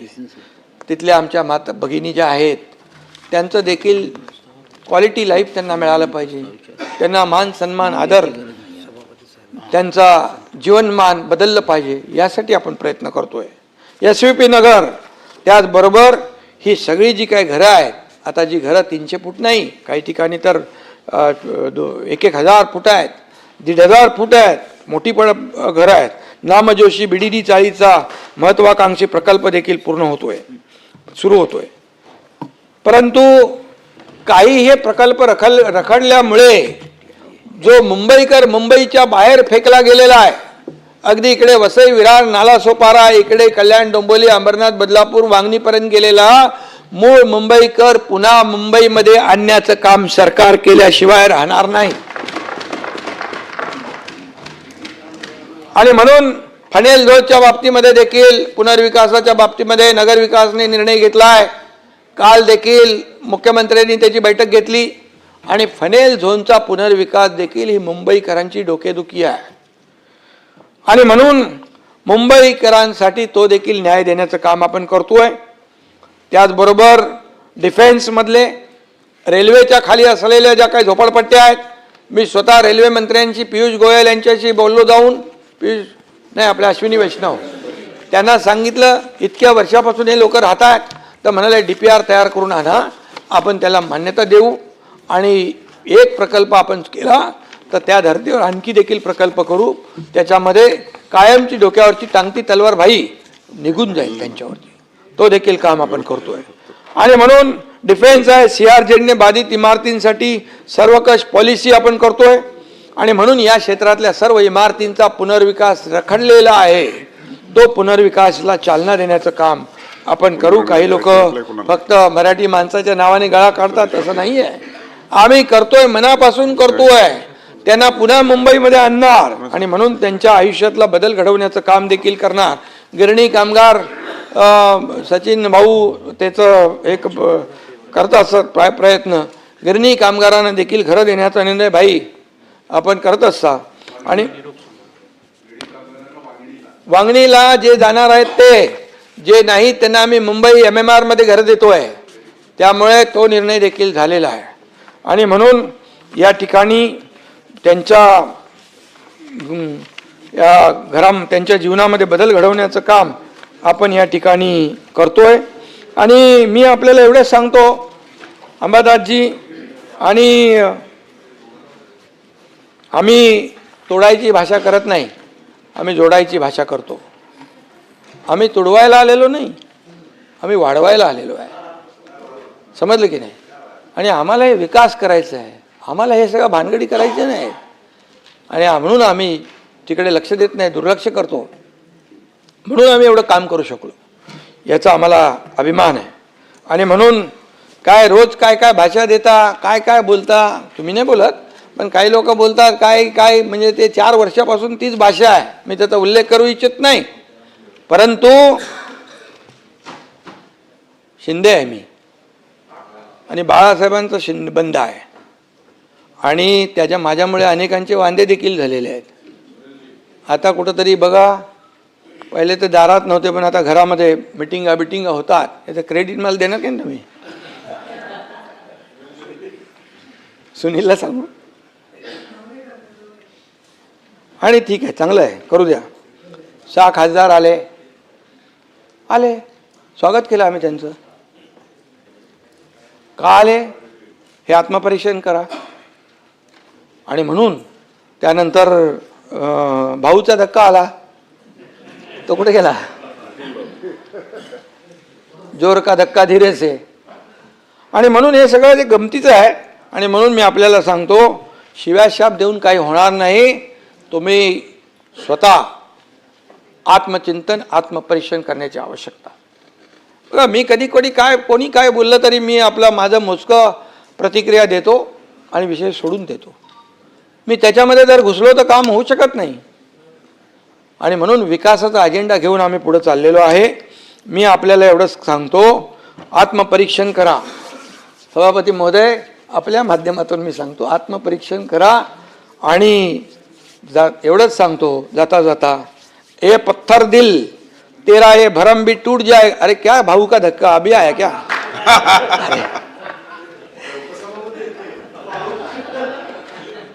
उपसभापतींचंच बोलतोय मी. ये पत्थर दिल तेरा ये भरम भी टूट जाएगा, हमसे टकराओगे तो माता फूट जाएगा. आणि म्हणून आम्हाला कुठल्याही प्रकारचं राजकारण करायचं नाही, बिलकुल. पण बाळासाहेबांची स्वप्न पूर्ण करायची आहेत. एक एक प्रॉब्लेम, एक एक त्यांचं स्वप्न पूर्ण करतोय आम्ही, आणि त्याचा अभिमान आहे आम्हाला. मुंबई झोपडपट्टी मुक्त स्वप्न राबवतोय आम्ही. त्याच्यात मगाशी मी सांगितलं, आता त्याच्यात मी जात नाही. पूर्णपणे क्लस्टर योजना आम्ही राबवतोय. ठाणे बोरिवली टनेलचं काम सुरू झालंय परब साहेब. मुंबई मुलुंड गोरेगावचं टनेलचं काम सुरू झालंय. बांद्रा वर्सोवाचं काम सुरू झालंय. वर्सोवा ते प्रताप सरनाई कुठे आहेत, मीरा भाईंदरपर्यंत आपण पुढे जातो. म्हणजे वेस्टर्नची ट्रॅफिक पूर्ण संपली. ईस्टर्नची ट्रॅफिक जी आहे ते कोस्टल रोडने आपण डायरेक्ट फाउंटनपर्यंत जातोय.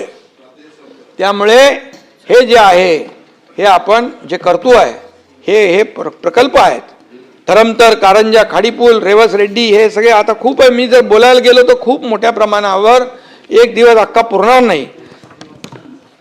समृद्धी, मुंबई नागपूर गडचिरोली, मुंबई नागपूर भंडारा, नागपूर गोंदिया, नागपूर नांदेड, हे सगळे काम हे आहे ते. आणि म्हणून मी आपल्याला एवढंच सांगतोय, मेट्रोचं काय, पालघरला 3ऱ्या विमानतळाची घोषणा मुख्यमंत्र्यांनी केली आहे. ऑफशोर एअरपोर्ट काय बघा, वाढवण बंदर. पाटील साहेब 76,000 कोटी रुपये दिलेत. 76,000 कोटीची इकॉनॉमी, तिथे अर्थव्यवस्था एवढी मजबूत होणार आहे. तिथल्या लोकांना काम मिळणार, व्यवसाय मिळणार, सगळं विकास होणार. आणि त्या ठिकाणी मोठ्या प्रमाणावर आपण विकास करतोय. विमानतळ, बंदरे, विरार, अलिबाग, मल्टीमॉडल, जाऊ देते आता बोलत नाही मी. पण आपल्याला मी एवढंच सांगतो, मोठ्या कामांचं कौतुक करायला देखील मन मोठं लागतं. ते विरोधी पक्षांनी दाखवलं पाहिजे. चांगलं त्याला चांगलं म्हटलं पाहिजे. जिथे काय चुकत असेल तिकडे चांगला बोला. आम्ही दुरुस्त करायला तयार आहोत. विरोधी पक्षाच्या सूचना घ्यायला आम्ही तयार आहोत. आणि आपल्याला मी एवढंच सांगतो, किती टीका करा पण तुमच्या टीकेला सभापती महोदय कामातून उत्तर आपण देऊ. तुम्ही शिव्या द्या, आम्ही शिव्या देणार नाही, विकासाच्या ओव्या देऊ. आणि जाता जाता एवढंच सांगतो, आप हमें गाली दोगे, श्राप दोगे, क्या दोगे? गाली दोगे, श्राप दोगे, इसके अलावा और क्या करोगे? क्या करोगे? मेरे साथ है लोगों की दुआएं, मेरे साथ है लोगों की दुआएं, हर पल मुझे आप जनता की सेवा में ही पाओगे. कुछ भी करो लेकिन सेवा नहीं छोड़ेंगे. धन्यवाद. जय हिंद, जय महाराष्ट्र.